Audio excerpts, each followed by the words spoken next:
the vice of anger. Therefore, a person desirous of remaining a true human being must conquer anger in all possible ways. Anger is an acid that does more harm to the vessel in which it is stored than to the person on whom it is poured.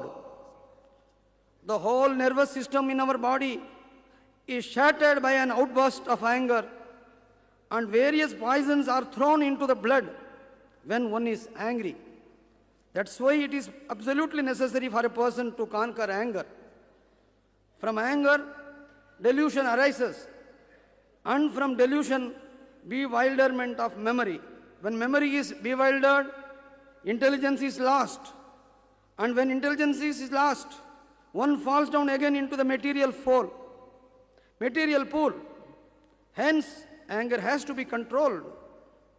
The best tool to conquer anger is forgiveness. It is said that by remembering an injury or insult done to us, and not by forgiving the wrongdoers, we keep our wounds ever green. Hence, the best remedy in the interest of our own spiritual, mental and physical health is to forgive the wrongdoers. There are only two things which concern us, mind and matter. Our conscience is the best guru. Only our feelings can bring about self-realization. We should be guided by our feelings, not by our thoughts. The richness of life comes with feelings. That which cannot be seen, it can be felt. The greatest pilgrimage is the journey of ours is inward. By looking inward, we can travel to any part of the universe. The inward journey begins from the time we start to observe our mind, body and behavior. Love is the common language of all our creatures. Only our ignorance prevents us from experiencing the love. It is love which permeates the atmosphere, world and universe. We cannot experience love without a feeling of oneness. We should try to convert our adversities into opportunities. We have the intelligence to make weapons, but not the wisdom to refrain from using them.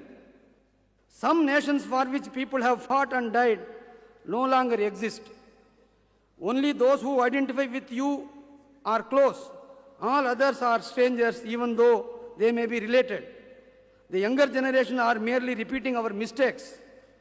Ceremonious blessings can never be effective as we are responsible for our own deeds, acts and behavior. Our motives determine our destiny. Our selfish motives eventually lead us to misery and destruction, whereas our unselfish motives eventually lead us to bliss and immortality. Brothers, the present age is extremely difficult to live in. The teaching of self-restraint can be effective. First self-control and then discipline. The walls of casteism and communalism divide the people. To make such walls transparent, we should realize and make a slogan. Man is first. A man is a Hindu or a Muslim. In short, we should realize that we are all one. Problems are multiplying. They prop up in ever new forms. The problems would not be solved as long as the prevalent trends of our age do not change their course. Therefore, the trend would change by observing only each individual self-restraint.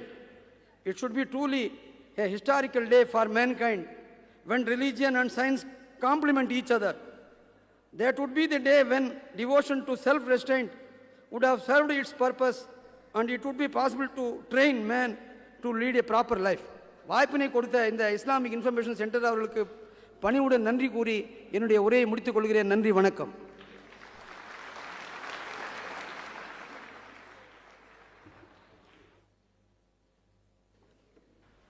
In the name of Allah, the kindest and the most merciful one, the dignitaries seated in the dais, the dignitaries seated in the audience, ladies and gentlemen, at the outset I should thank Madam Fatima Muzaffar, Janab Muzaffar Ahmed, my brother Janab Hakim, for giving me this opportunity to address the elite audience.